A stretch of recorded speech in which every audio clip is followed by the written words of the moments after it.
Hello and welcome to Rooted in the Caribbean, our Women in Leadership series. Today, my guest is none other than Ambika Mangroo.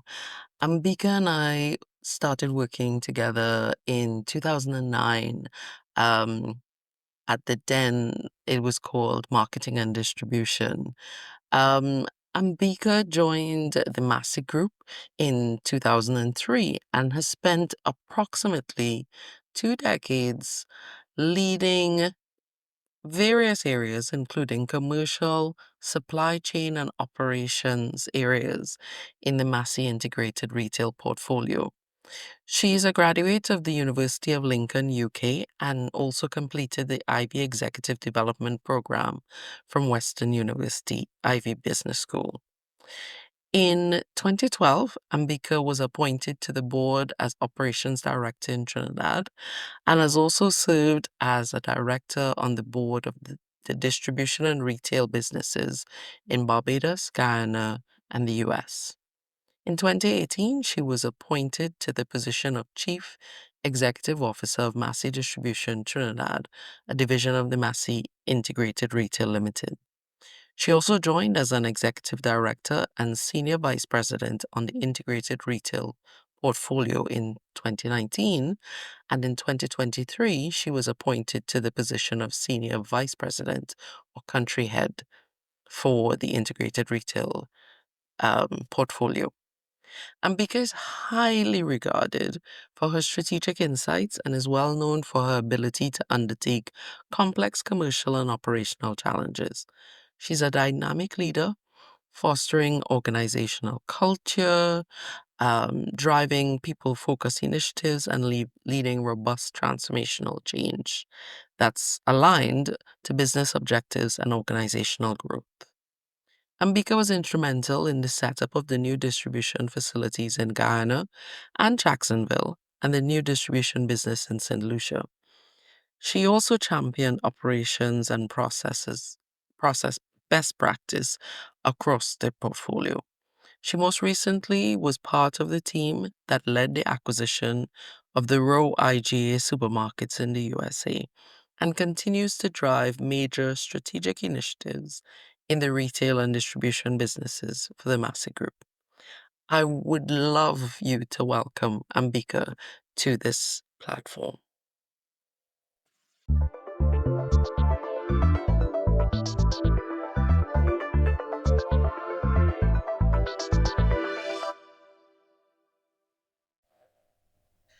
Hello and welcome to Rooted in the Caribbean, our Woman in Leadership series. And today my guest is Ambika Mangroo. Ambika, I am so happy to have you here today. Thank you for making the time to join me. Tommy, I am absolutely humbled. Nervous, would not lie to you, but absolutely Don't be. humbled to be part of your series. Thank you so much. So I've known Ambika since 2009. Yes, I, and it long feels time. like an eternity ago, but we've seen each other's children grow up, and Ambika has the only girl in the group in the mix. There are four boys otherwise.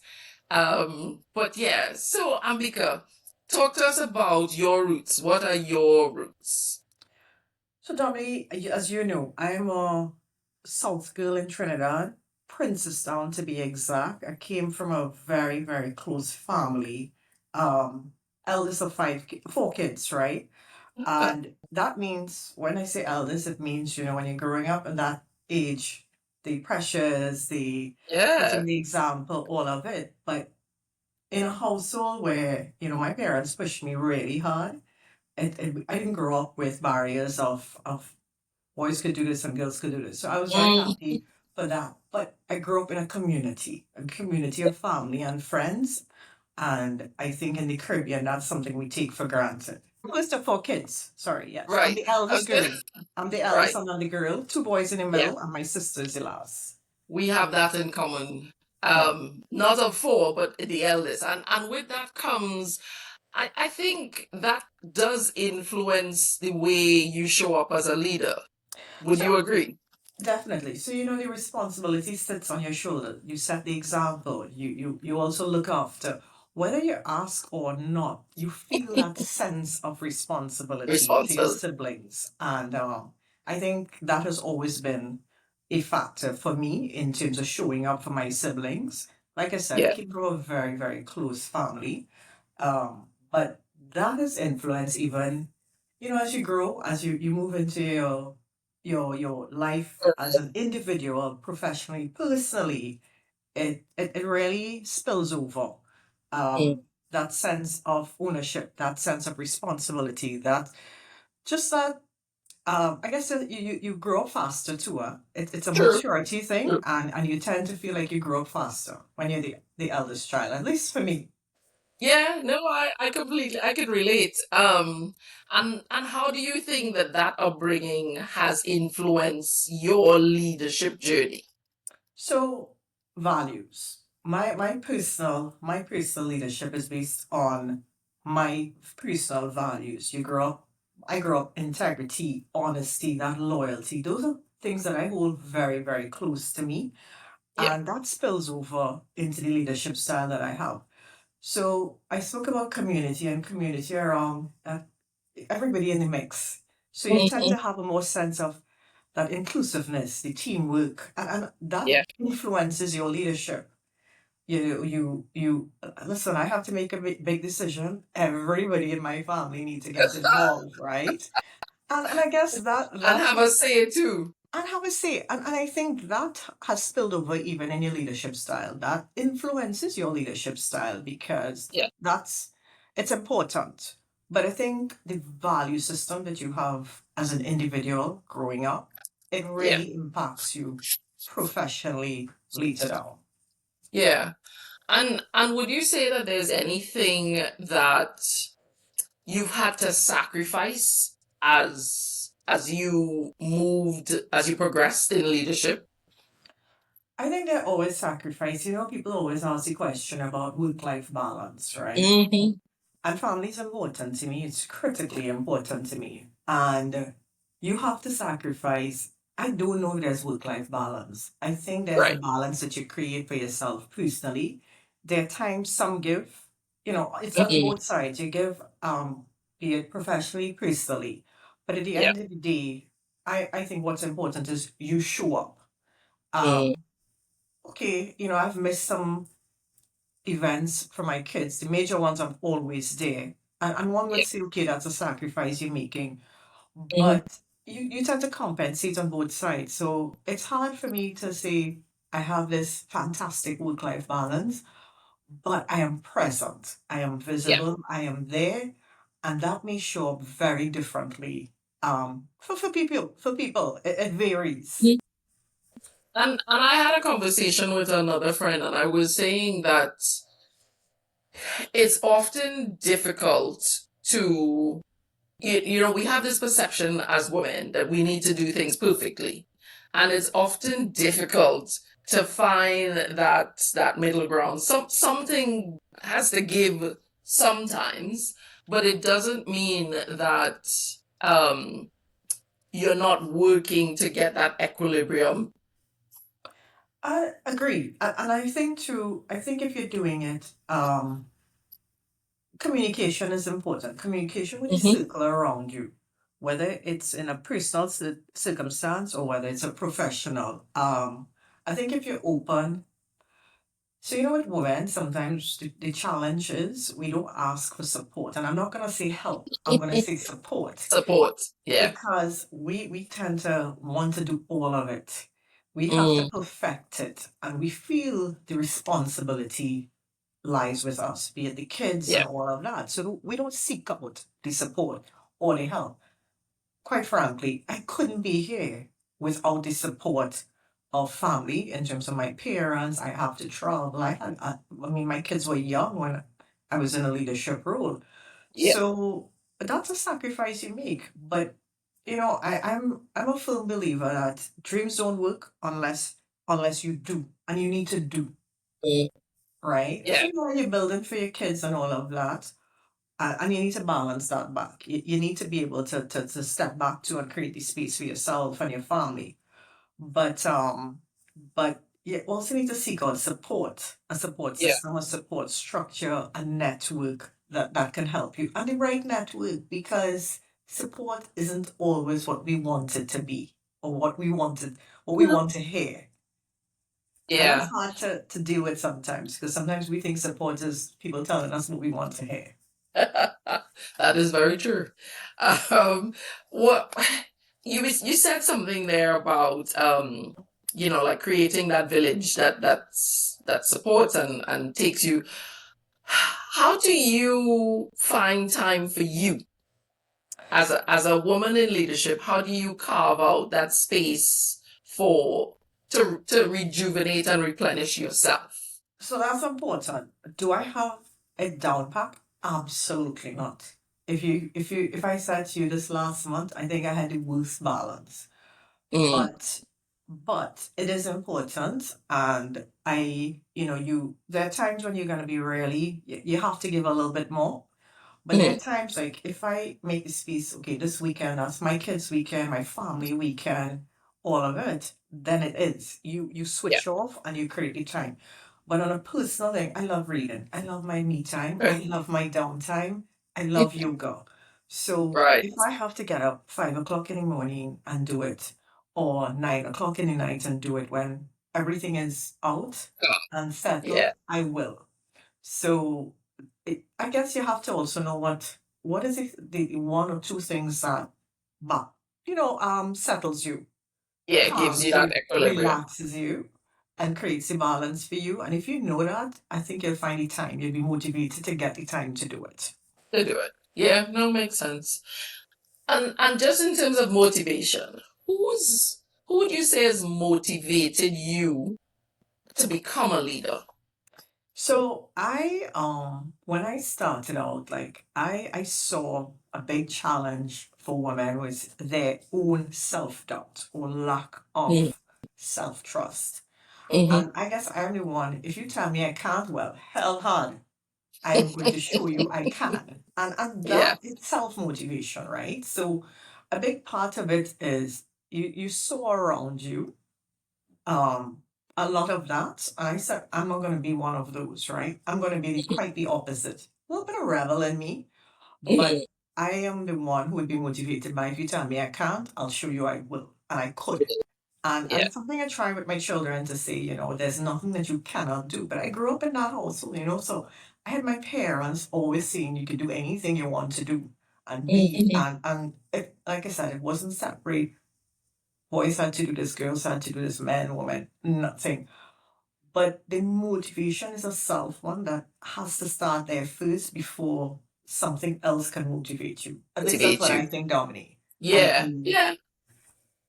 You know, And the challenges that you faced as a woman in leadership in a male dominated environment, like, how did you find the strength, be it in the boardroom or just on the field, like how did you do that? I think when you're comfortable and working, so I think you have to prove yourself, obviously. Yeah. You need to, and I think that's important. That's the first step. But I think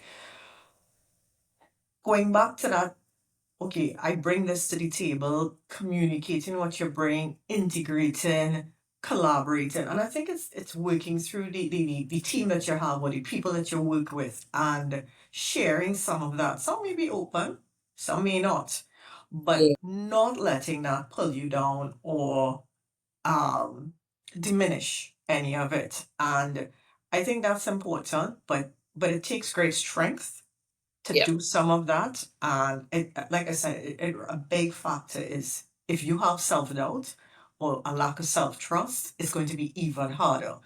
Um, my background is operations, so walking the Yeah. ground. I manage a lot of men. You know, and you have to prove yourself, but you have to be in their space. You have to walk the floor with them. They need to see that you're part of it. They need to Yeah. see that you're vested in it, and they need to see that you're genuine.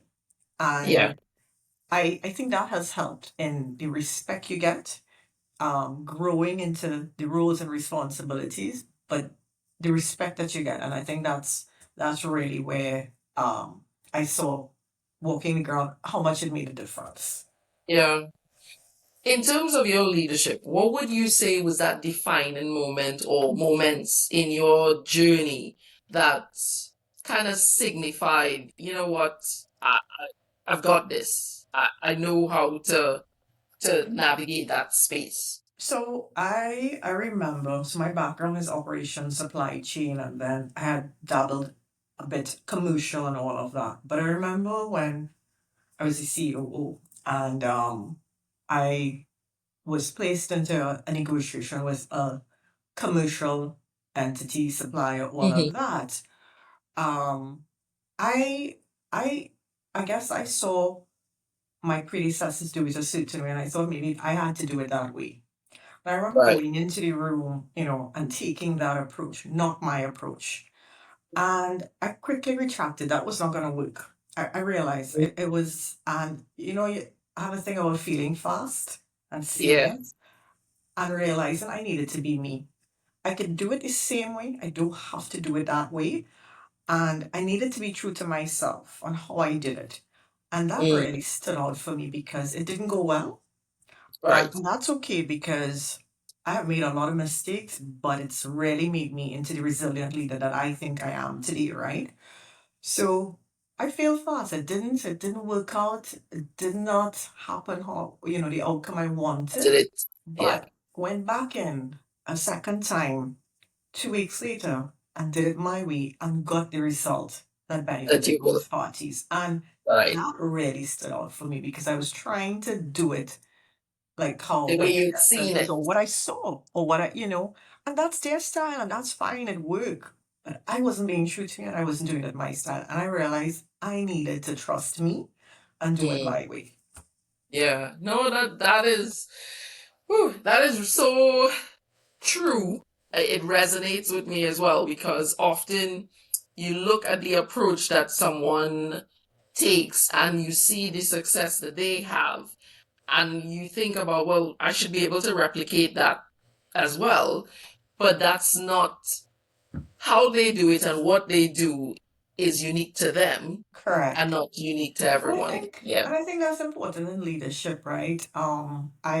You really need to be you and it Mm, comes through if you're not. yeah. Yeah. No. And if you had to think of three words to describe your leadership style, what would those three words be? Um, inclusive, Hmm. collaborative, and inclusive, collaborative, decisive. Okay. Yeah. And those are the things that have taken you Yes, on your I journey. believe in collaborating, but there are times that you have to actually, you know, take a decision Mm, and, you may have to override, and that's fine. But I think so. I believe in finding the best team, working through the team. I am not an accountant. I'm not the best finance person, but I'm gonna find the best person and make sure that person sits on my team. yeah. So you need to be comfortable to get people better than you.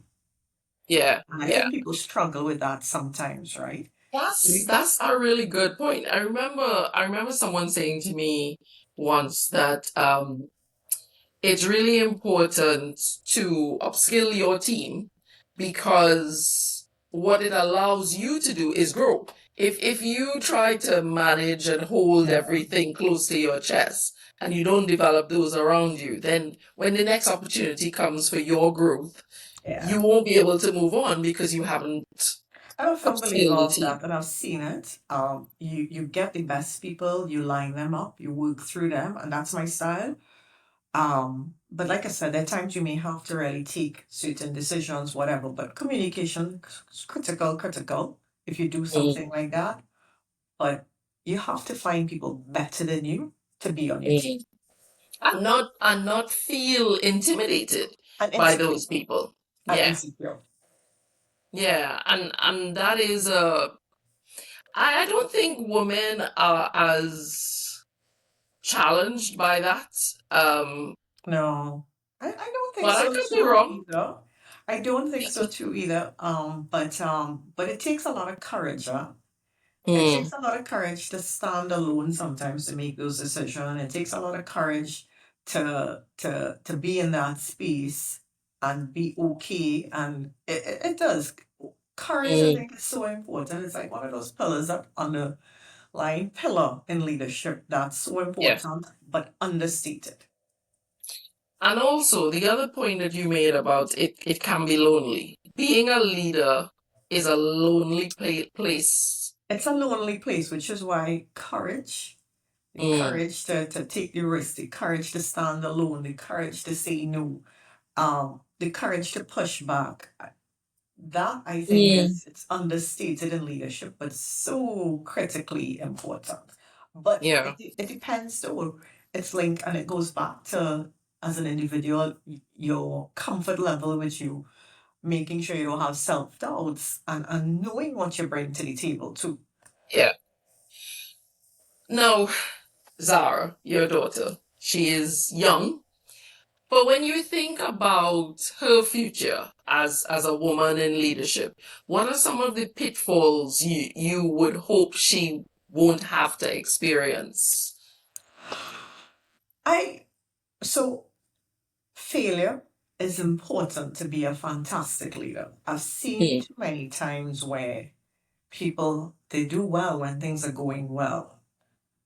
One upset, and then if you can lead your team out of a negative situation or an upset, then your leadership comes into question, right? yeah, So while I may want to protect her, I think it's important to make mistakes. I think it's important to fail. But I have a thing, right? My person would just act boldly, move quickly. Anybody will tell you that talking to me. fully move quickly, right? But that also means fail fast. Mm, And I would have to say to her, you see, when you fail, because you need to, and it's mm, important you do, don't cry over spilled milk. And it's something I say all the time to both my kids. mm, Learn from it. Don't look back too long. Because if you start looking back, you go down a rabbit hole and yeah, move on. And that speaks to anything leadership, personal, professional, any part of your life. But do not, and I guess I have been in that place, I can speak to it, do yeah. not dwell on it. You can't change the past, but you can change what's in front of you. So, Mm. you You know, can't change how you react to no, those. yeah, no, Yeah. and but you could change how you approach it going forward. So, Hmm. yeah. Okay. That's really great advice. And I think often as parents, we try so hard to protect Mhm. our children from, I guess, making the mistakes that we've made before. But your perspective is a fresh one that, they might, but if they do, it's about how do you learn from those How do they mistakes. build resilience if we're constantly picking up for them, right? Or we Mm, constantly saving them? And I think sure. we went through the rigors of having to clean up mistakes, having to take ownership and responsibility, failing. And I think Mm, that brought us here. That brought yeah. me here. And I have many more to make. Hmm. But and Dominic Bob tells me all the time I can't be running after the kids I'm picking up, and he's very right. So I kind of have to step back because they have to make mistakes. You Yeah. would love to make sure they don't, but they need to learn. Yeah. They need to fall down and find ways to pick To get. themselves up. Yeah. Yes. Yeah. That is true. So, my last question. 15 years from now, you're looking back on your career.